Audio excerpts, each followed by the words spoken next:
ऐसे का लिटरेचर है दैट सेज कि आपने ऐसे के अंदर मिनिमम 5 से 7 मुख्तलिफ डायमेंशंस देने होते हैं, फिर ही जाके आपका ऐसे बनता है कंप्लीट।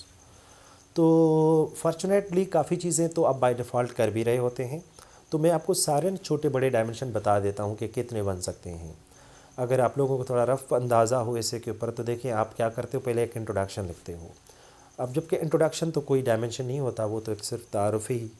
आप पैराग्राफ लिखते हैं, अनयूजुअल एक पैराग्राफ होता है क्वाइट लेंथी, जिसके अंदर आप सारी चीज़ें बता रहे होते हैं। मैं आता हूँ डायमेंशन की तरफ। देखें, आप एक डायमेंशन देते हो कि आप की वर्ड्स को डिफ़ाइन करते हो। इंट्रोडक्शन के बाद आप एक डिफ़ाइनिंग पैराग्राफ लिखते हो। तो आप यूँ समझें कि ये जो डिफ़ाइनिंग पैराग्राफ है, ये आपका हो गया एक डायमेंशन कि मैंने जी डिफ़ाइन भी किया है। फिर आप बैकग्राउंड बताते हो दूसरे पैराग्राफ के अंदर, तो आप लिखो कि जी दूसरा डायमेंशन मेरा है कि मैं इसका बैकग्राउंड बताऊंगा, हिस्टोरिकल डेवलपमेंट बताऊंगा। फिर आप तीसरा डायमेंशन निकलाते हो कि जी करंटली जो भी डेवलपमेंट है, जो भी प्रॉब्लम है, तो उसकी प्रिवलेंस कैसी है, उसकी इंटेंसिटी कैसी है, तो आपका बन जाता है तीसरा। मीन्स 3 पैराग्राफ बन गए। एक एक पैराग्राफ में हमने 3 डायमेंशन भी कैरी कर दिए हैं। इनको हम जो है डायमेंशन तौर पे लेते हैं, लेकिन ये डायमेंशन कोई तगड़ा या कोई स्ट्रॉन्ग डायमेंशन नहीं होता। देते ज़रूर हैं, देना चाहिए, देना भी है, क्योंकि इसके ऊपर सिर्फ एक एक पैराग्राफ लिखा हुआ है। डिफ़ाइन किया, बैकग्राउंड बताया, सिनारी बताया। अब इससे आगे जैसे हम चलते हैं, तो अब बड़े स्ट्रॉन्ग किस्म के डायमेंशन आते हैं जो फर्दर सब डिवाइड होते हैं। अब जैसे आ जाता है, फ़र्ज़ करें टॉपिक था पॉवर्टी इन पाकिस्तान, तो आपने डिफ़ाइन किया, बैकग्राउंड बताया और अपने सिनारियो बताया। 3 डायमेंशन ये हो गए।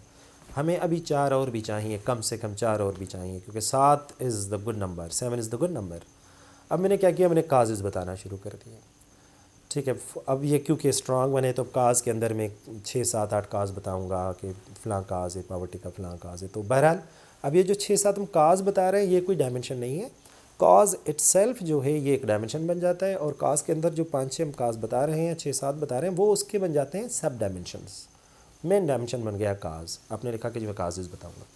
फिर आप आगे चल के कहते हो कि जी मैं इसके इफ़ेक्ट्स भी बताऊँगा, तो ये हमारा 5वां बन जाता है। फिर 6 7 इफ़ेक्ट्स बताते हो। फिर आप बताते हो कि जी मैं इसका वे आउट बताऊँगा, एक रेमेडी बताऊँगा कि जिसको हल्के से किया जाता है, तो ये छठा आपका डायमेंशन बन जाता है। एक 7वां जो काफ़ी स्टूडेंट्स मिस करते हैं, तो आई वुड रेकमेंड कि आप उसको भी इंसर्ट करें, इंक्लूड करें अपने ऐसे के अंदर।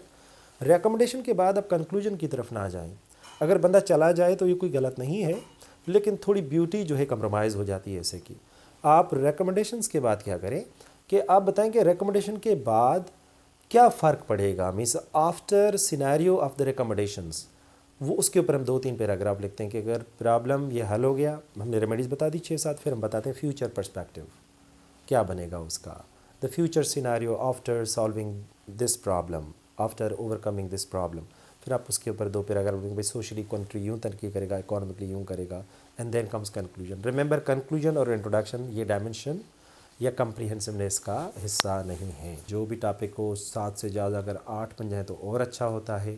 कुछ तो फिक्स्ड होते हैं। अगर मैं एक टॉपिक और ले लूँ जल्द जल्द, जैसे एक टॉपिक है को एजुकेशन मेरिट्स एंड डीमेरिट्स, तो आपने क्या किया, आपने को एजुकेशन लिया, आपने डिफ़ाइन किया, एक हो गया। अपने डिफ़ाइन के बाद क्या होता है, अब define is the one dimension, को एजुकेशन को डिफ़ाइन कर दिया, को एजुकेशन की हिस्ट्री बता दी, को एजुकेशन का ओवरऑल सिनेरियो बता दिया कि how it prevails across the globe in in Pakistan, ये सारा बता देती है। Now you come to the merits, ये आपका डायमेंशन बन गया चौथा। फिर आप बताते हो डी मेरिट्स, ये आपका बन गया छठा डायमेंशन, 5वां डायमेंशन। फिर आप बताते हो कि इन डीमेरिट्स को हम ओवरकम कैसे कर सकते हैं, ये बन जाएगा आपका छठा। अगर ओवरकम किया जाए, अगर इसमें से डीमेरिट्स मिनिमाइज़ किए जाएं, कम किए जाएं, तो इसके क्या इम्पेक्ट्स पड़ेंगे तालीम के ऊपर, तो ये आपका 7वां बन गया। ये आपका बिहेवियर है, आप इसको डेवलप करें जो भी ऐसे हो। अगर किसी भी ऐसे के ये छोटे बड़े मिला करके 7 के करीब डायमेंशंस निकाल देते हो, तो जो ऐसे की बुक्स कहती हैं, ये बिल्कुल पहले पहले जो एसेंशियल्स ऑफ ऐसे हैं, उनके अंदर पहला पॉइंट ये लिखा हुआ है कि ऐसे has to be comprehensive. Failure क्यों होती है, स्टेटस वुमन पे बच्चे क्या लिखते हैं, अक्सर क्या लिखते हैं, वो सिर्फ ये लिखते हैं अपने ऐसे के अंदर के इस्लाम स्टेटस देता है, 10 12 पैराग्राफ लिखते हैं, यूँ देता है, यूँ देता है, यूँ देता है, यूँ 10 12 टोटल पैराग्राफ होते 16 18 है। तो ये देता है, अपने 3 4 पैराग्राफ में ख़त्म कर देना था, आपने 10 12 पैराग्राफ देता है। फिर आके लिखते हो कि जी फ़लाँ मज़हब नहीं देता, फ़लाँ मज़हब देता है, इस तरह से करके दूसरा बन गया।